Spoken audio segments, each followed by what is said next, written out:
Thank you, everyone, and welcome to the metadata management portion of our program. I hope everyone is having a great virtual day at DAMFest Europe. My name is John Horodyski, and I am joined by Ann Archer, who will be talking about metadata management for you today. Let's just make sure the cameras are on for Ann. Coming close. We'll just see if that's coming in for Ann.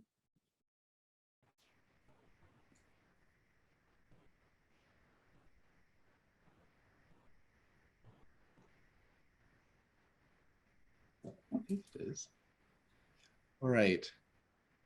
While we figure out that camera issue for Ann, let's just go through the agenda for today. So we'll do some introductions, myself and Ann, and then we're going to talk a little bit about just some fun background information on metadata. Then we're going to talk about some reasons why we need to manage metadata and the reasons that are so important for managing metadata for the future.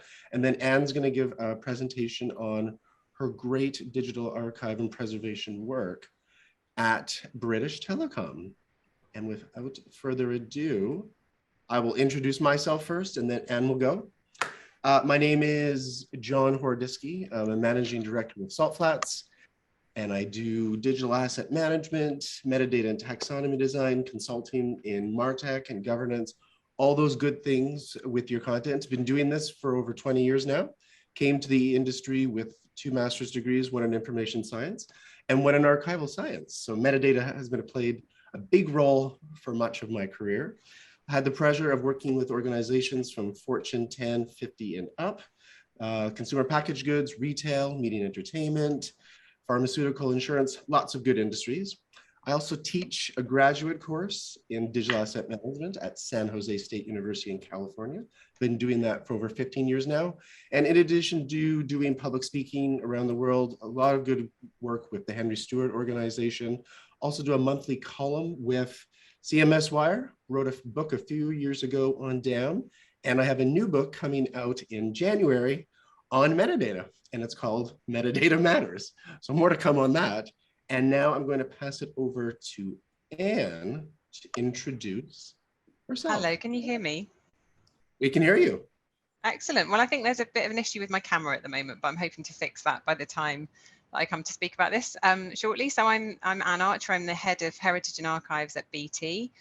BT is a global communications company with around 90,000 employees, and I work within the Heritage and Archives team. So I'm a qualified archivist, and I have a background in archives, business archives, working for Lloyd's Banking Group, but also museums. So the British Museum I worked in as well. I'm a trustee of the Business Archives Council, which is a charity that looks after promotion of business archives. And I used to sit on the board of the Digital Preservation Coalition. So that's a little taster as to some of the things I'll be talking about with metadata shortly. Awesome. I will then go to the beginning of our content for today, and behind the scenes, we will work on cameras. So all good. We love a live event, don't we? All right. What is metadata? So quick background here. I think all of us can appreciate the value and the wonder and excellence that is metadata. So why is metadata important? Well, look at this image. This is what it can feel like sometimes without a metadata model, or even not having metadata attached to your assets at all. You might feel like you're lost in unstructured data. And I think it's important to note that we're never going to produce less content going forward. We're only going to produce more content going forward. So how do we get that to help ourselves? How can we achieve those things? Well, let's make sure we have some good metadata to help us along the way. Oops. All right. I always like to say that metadata is the spirit of an intellectual or creative asset. It's everything you have. It really is. And over the years, I have collected some of the notes of clients, of people, how they've sort of described it. I've heard metadata as the backbone of your company's content. I do like that one. I like it's the lifeblood of your dam. I can appreciate that one. I think a snapshot in time, that's one of my favorites. We'll talk a little bit about that, especially with Anne's presentation. And then over the years, definitely I've seen some good hashtags, metadata matters. I love metadata. I think that's a good one to use. Metadata is not anonymous. And then metadata is not an alternative fact. That's true. It is true. So quite simply, what is metadata? Well, it's that data about data. That's true, but it is a little bit more than that. It is both descriptive, structural, and administrative. There's three different ways to sort of start looking at the way you can structure the metadata. The descriptive metadata, that's all those awesome good things like your title, your subjects, dates, keywords. It's all those sort of the little bits and the elements of trying to find what you're looking for. The structural and or technical type of metadata, well, that's that great stuff that it's the file sizes, it's the dimensions, it's that technical stuff, all to do with your file formats, because those are important things too when you want to manage your metadata, and people want to see the technological aspects of those on the back end. And number three, it can also be administrative. So when we think about administrative metadata, think about it in two specific ways, one being sort of rights management and one being preservation metadata. So obviously, are you tracking the intellectual property rights, licensing concerns, what can you do with it, what can you not do with it? And then what we're going to hear a lot about today with Anne is the preservation metadata. That's all the good stuff that you need to put in there to help archive and preserve an asset. Let's move along. So it could be like the Matrix. Some people get, when they hear the word metadata, they think, oh no, it's all this other stuff, but it actually can be something as easy as this wonderful image of a puggle. In fact, Lola the puggle. So let's look at the metadata in action here. We have the three categories: descriptive, structural, and administrative. It's a photo, the campaign's puggles, the talent, it's Lola the puggle. We know the photographer's name. We know the file size, when it was made. We even know some of the administrative data. We know it's part of a project called 365, and there's limited rights for Lola because I don't want everyone to see Lola because that's my Lola. Lola the puggle. And this is how easy it can be. It's, you know, it's not the Matrix, it's actually something meaningful and tangible. But when we start thinking about metadata, we want to start saying, well, why is it so important to start managing this stuff in many different ways? Well, take a look at this. I don't know what y'all think this is. I'd love, if it was a live format, I'd love to hear the live answers. I say it's a cookie. Some people say it's a biscuit. Some people say it's Bicky, and some people call it a cookie.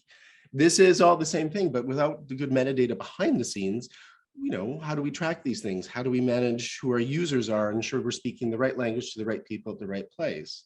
Another fun example are, oh, chips and crisps. I say chips, you might say crisps. The same company might have very similarly looking products in three different territories, and you better make sure that the metadata is there to acknowledge who the audience is and we're using the right words for those things. So fun examples of how metadata can be used, but I know many of you attending today might be a part of organizations where you do span different regions in the world, different countries, different languages, different societal norms where you need to better understand your users so you're able to better present the data back to them. So good metadata will give us good assets for good use. So then let's talk about some metadata management tips and tricks. I argue that it's good to identify and future-proof that future content. You want to make sure that you're setting your content up the best way you can for the future. So allow the fields to be applied over time. As we do know, products change, products are added, services change, all those good things. So let's see if we can't get better ways of sort of future-proofing going forward. Number two, listen to your users. Oh yes, we love our users. So let's listen to them as much as we can because they're the ones that are going to tell us what's working and what's not. So if you're not already speaking to your users on a regular basis, whether that's monthly, quarterly, you know, just get out there and start talking to them and seeing what their feedback is on the metadata. Talk to the product owners and the content creators, the actual people creating these things. It's always best to have metadata at inception. So when people are trying to create things, they know a lot about the metadata. So if you have the opportunity, highly encourage you to speak to those people right at the beginning of the process so they can give more information as to what some of the content might be with good metadata. Number four, keep up to date, stay aware, research, watch trends. language changes, all those good things will help influence the way we might be able to manage our metadata for the future. You leverage tools such as documentation, reporting. Everyone knows I'm a big fan of good documentation. So the better you document, the better you can be, and get the analytics, those reports, and see what people are using, what they're not using. Are they searching for words and terms in different ways? Sometimes those search terms might be able to be applied as new metadata or updated metadata for the content they're looking for. And again, lastly, to audit that content quarterly or semi-annually. Assess it, review it, make sure it's being understood. If the users have newer ways to identify things, let's talk about those. So some nice fun ways to sort of think of managing your metadata. And as I go forward to Anne's presentation, all I want to say is, as a reminder, it is a snapshot in time. Metadata is what we know now and what we're able to do today. And with good ideas of how we can manage that, we can think of the future as well. We know it is what it is in 2021, but we know our products will change, our society is going to change. So let's make sure that when we look to the future, that the metadata is being reflective of that, and it is being respectful of the individuals who are both using it and the ones being described. So with that nod to the future, with talking about the power of the archives in the past, I'm going to hand it over to Anne. Hello. Oh, hello. Thank you, John. I'm going to have to remember some of those lines. Metadata is awesome. Yeah, use that in meetings. So yeah, thank you. I want to talk to you about how we use metadata within BT. So as I mentioned, I work within the archives of BT. So that's the heritage part of the company. And BT is a large global corporate telecommunications company. And its history goes back to 1846. So I'll just set the scene a little bit about the heritage and who we are and what we do. And then I'm going to talk to you about how we use metadata. And it links in a lot with what John was saying, those particular structures of metadata we're very familiar with. And I'll touch upon just a couple of challenges that we have with metadata at the moment. So in terms of the heritage of BT, it goes back to 1846, and that was the foundation of the Electric Telegraph Company in the UK. So it was the first telegraph company to be founded in the UK. And it moved from private telegraph companies and telephone companies into the national provision by the Post Office Telecommunications that built a nationalised network, and then privatised into BT in 1984. So all of that sits as part of our heritage. And the collection that we look after records that heritage, and we describe it as the corporate memory. So it's recording the decision making, the way we presented ourselves to customers over time, the research and the innovation, which is really key with telecommunications. And it's why that part of our collection is recorded in UNESCO's Memory of the World Register. As a team, we're a small group of specialists, so we're qualified archivists, and our role is to protect and to promote the heritage that we look after on behalf of BT. And we use it for many different reasons, for pride, for inspiration, for knowledge, and more widely for research and interest and engagement. Next slide.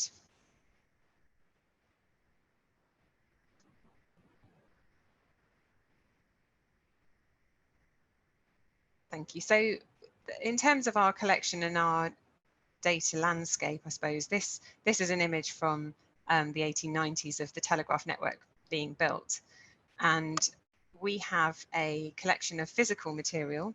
So if you were to put our shelves end to end, they would stretch 3.5 kilometers. If you want to get a sense of the scale of the physical collection, this is a physical image that has been scanned and is now digital as well. So we have a large digital collection, both scanned and material that's always been in a digital form because it's been created like that. We have about 20 to 30 terabytes, which we're moving into our digital repository, which is called Preservica. And then, so if you think we have the physical and we have the digital, and then sitting across that, we have our collections management system. And that's the place where we record the metadata about our collection, so we can search across our collection. And as a member of the public, I could also look at that catalogue, a subset of that, the publicly available content, which we use to engage with the public and also to provide some digitized and digital content. Next slide. And this is just a few more images from the collection The case study that I'm talking about today, in the spirit of cross-sector working, I guess I always find it useful to share information with others. And I know we've got quite a diverse audience as part of DAM. So I'm coming from the archival perspective. So the purpose of what we're doing is to keep and to access the material over a very long period. And I think that's really important when we're talking about metadata, because you have to know what you're trying to achieve in order to know the kind of metadata that you need to keep. So that's our mission. We've got to keep it and we need to access it for the very long term. Next slide.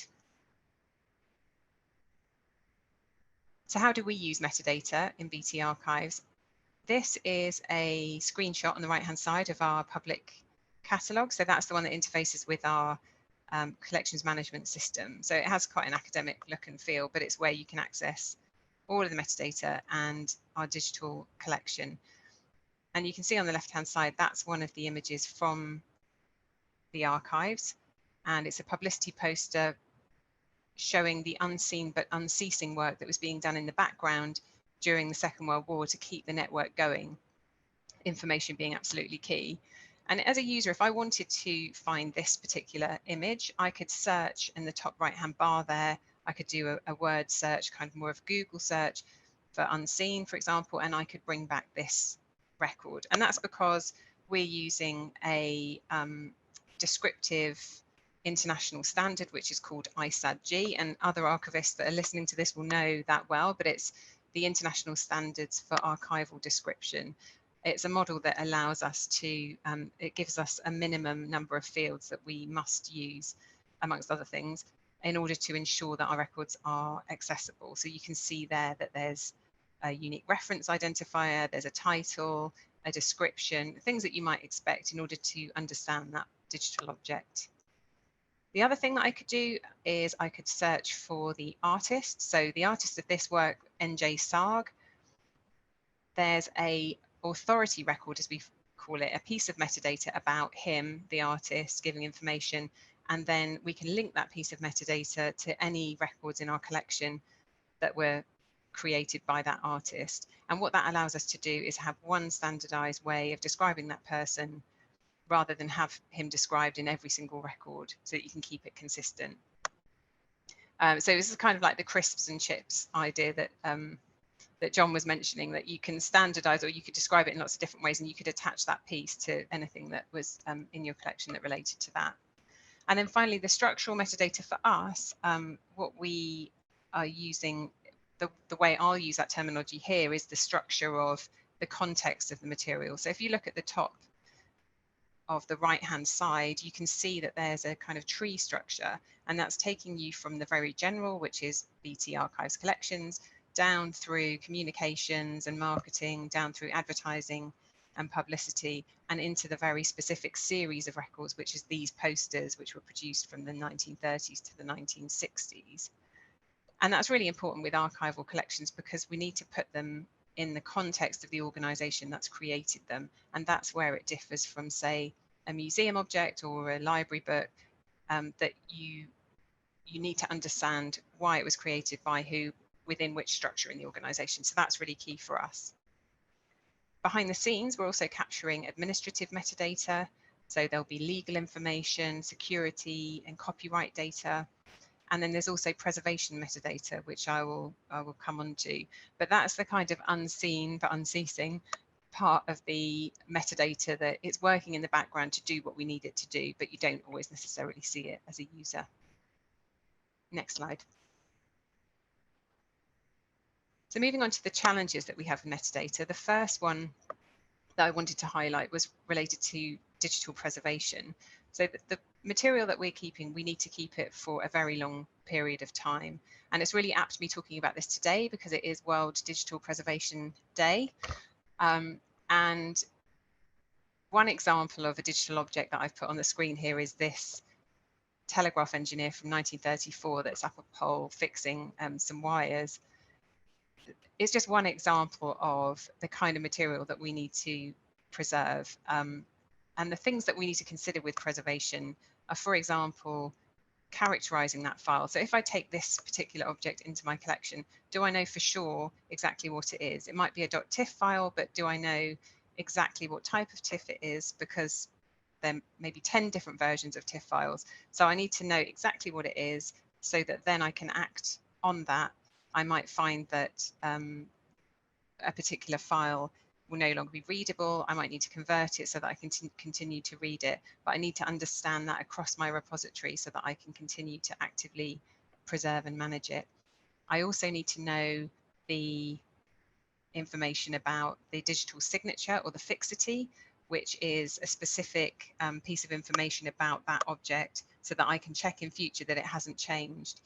I guess in the example of the photograph, you'd want to know it hasn't been corrupted, but you can imagine if we're taking in, say, board minutes, why that would be really important to know that it hasn't been altered and to be able to prove that.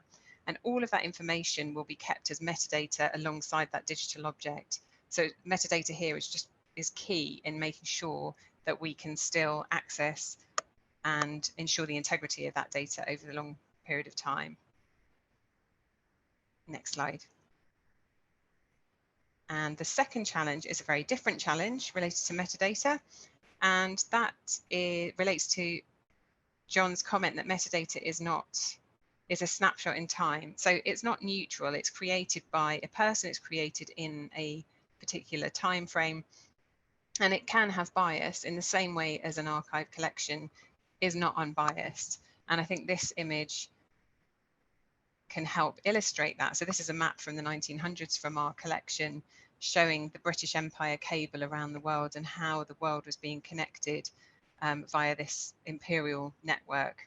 But who were the people who were creating this network? What were the experiences of those people? Are they represented in our collections? And the answer is probably not really. So we're trying to redress that balance. And currently we have a collaboration with the University of Exeter, a PhD studentship looking at Indigenous peoples and British imperial communications. So she'll be looking at those experiences and hopefully enhancing our metadata about those areas of our collection so that we expand the perspectives and that we can fill in some of the things that aren't said, because they're just as important as the things that are said. Where are the gaps and can we fill some of them in? So I will finish there and hand back to John. I guess the only extra thing for me to say is the next step for us that we need to start thinking about. The next challenge is how can we do all of this quicker? Because we have a lot of data, and in order to capture all this metadata at scale, we will need to come up with faster ways of working.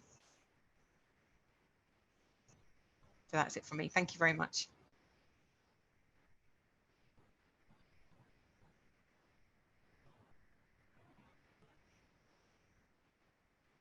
That is our contact information for both Anne and I.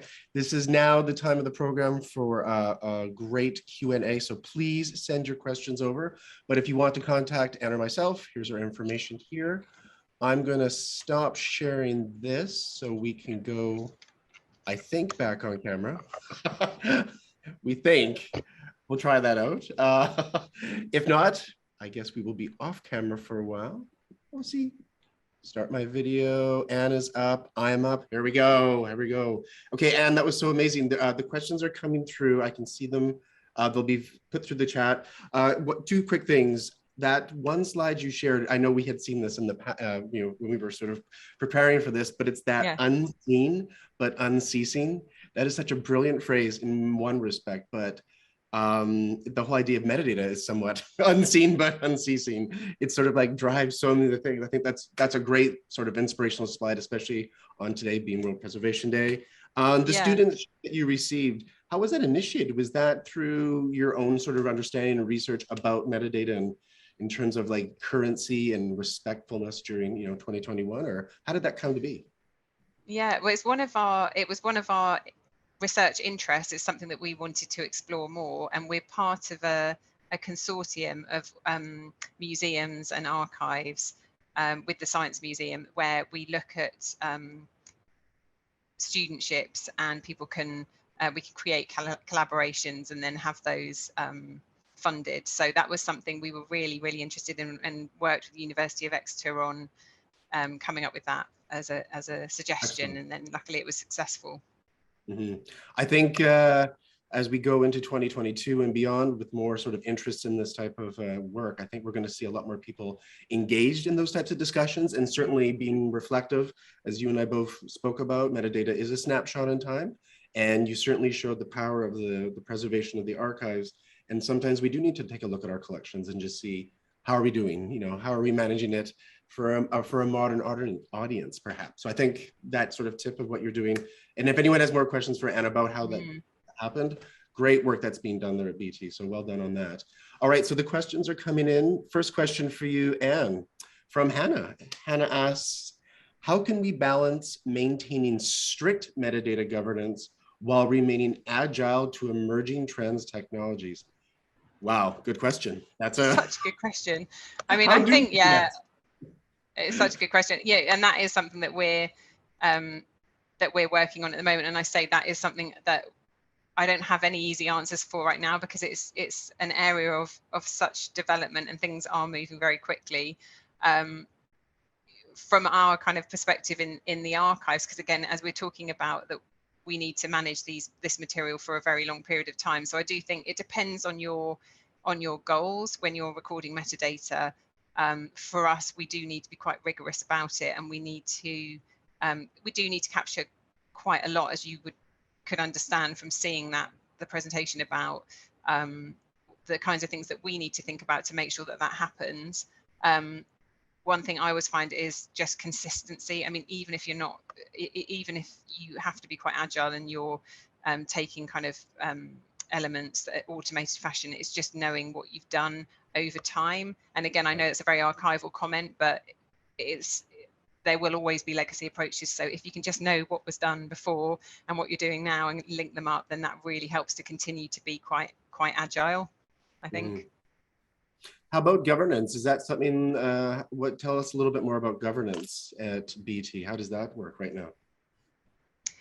So in terms of data governance, so that's I mean, it's, as you would imagine, it's a huge area, and we link into that as the archive, because what we're trying to do is identify the material being created by BT that has that long-term value for the archive. So that's our interest, is trying to make sure that happens. In a wider sense, there is both the kind of policies and the processes area, and then the IT infrastructure to support that, and they work very closely together to link everything up, because as you can imagine, there's lots of different methods for managing the data, both structured and unstructured. So we're working on kind of finding that data that we need, unpicking the metadata, and then deciding how we're going to take that in the best way. With some of the content that you showed today, the powerful, those images that go back, which, you know, as all archivists, librarians, and people who are just generally, you know, aficionados of history, we love seeing that type of imagery. Do you get opportunities with BT? Are there opportunities to start discussing of like using some of these things in modern ways in terms of marketing or other purposes? There's been well documented case studies over the pandemic of organizations who were taking their good archival material and be able to resurface them for marketing campaigns. Is there similar interest or initiatives happening at the BT with this? Yeah, we try and work on that all the time with our brand marketing communications colleagues, and there is real interest in that, and we've had a number of different campaigns that have used the heritage. There was a recent BT shop campaign using footage from the archives, kind of behind the scenes footage, to talk about the way that you could link previous technology to modern technology, because I always find it amazing how you can always find these little strands of links. Like there's a film that we have in the archive about the mobile phone, and it dates from the 80s, and it was so correct about quite a number of things that it predicted for the future. It's a very kind of futuristic, you know, 80s film. And it, you know, suggested that you might be able to manage the heating and lighting in your home from your mobile phone, things which obviously now, like smart technologies, we know has happened. So you can always, you can always find those links, and areas of the business are quite keen to take that, because it doesn't, I think what it doesn't have to always be is that backward looking, oh, here's a bit of heritage and now this is what we're doing. You can actually say, we've done these things in the past and look at what we're now doing. It's a kind of a thread that runs through. I think we have time for maybe one or two more questions. Here's a question for you, Anne. Did BT Archives already have authority control, or are you creating one? Is this metadata managed with the same digital preservation system? Ooh, great question. Good one. Yeah, a really good question. No, we already had that authority control. So what we're looking at, I guess, is where we've got really good metadata management practices in place, but they are traditionally used for physical and paper archives. So we're trying to now translate that into what we do in digital, and I think that will look a bit different, although we're keeping some of those fields. But no, the authority controls, when we were looking at people and organizations, that's something that we already had. And because we're continuing to use the system that we use, the content management system, that's something that we could continue. It's just, I think the challenge is really, how do you make that, again, more agile? How do you make that quick? Because if you're then having to manually attach these things every time, it's not really going to be that sustainable. So we're going to need to use, I mean, I think that's technology, isn't it, really? We need to use that to automate that more. But we already had those authority files in place, and that's something that I'm sure we'll be able to link up as we go forward. We are out of time, and we're so a few just housekeeping questions or updates for everyone. First of all, Anne, thank you so much. I think we all now know the power of metadata and the power of preservation, and I do think there's many more good things we can say about this going forward in future sessions. So thank you so much for that. Anne and I are going to move over to the speakers table, where we can still keep on talking about these great issues with all of you. And before we do that, to close up the day, I just want to say thank you, everyone, for being here. And then I'm going to pass it over back to Millie, who's going to give us a few other closing comments. Hello, Millie. Hi. Thank you so much, John. And thank you, Anne, for a fantastic session. That was great. Like John said, if you have any questions or if you'd like to chat with Anne and John, you can go and meet them at the Meet the Speaker table right after the session in the lounge tab. So I just want to say a big thank you to everyone for joining us today for a celebration of all things DAM. You can stick around now for the free breathwork session, which is taking place here in track 1, where you'll learn how to use breath as a powerful method of self-exploration. All you need to do is go somewhere to lie down and bring some headphones. There's also still time to go check out the exhibition. You can drop your business card, your virtual business card, to be in with a chance of winning some great prizes. Also, a reminder that the recordings from today's event are now accessible in the agenda tab, so you can catch up on everything that you might have missed, or if you've been in one track and would like to join the other sessions, you can do that now. Finally, we really hope to see you all at our recently announced 2022 in-person events. You can take advantage of launch offers and secure your place at a discounted rate.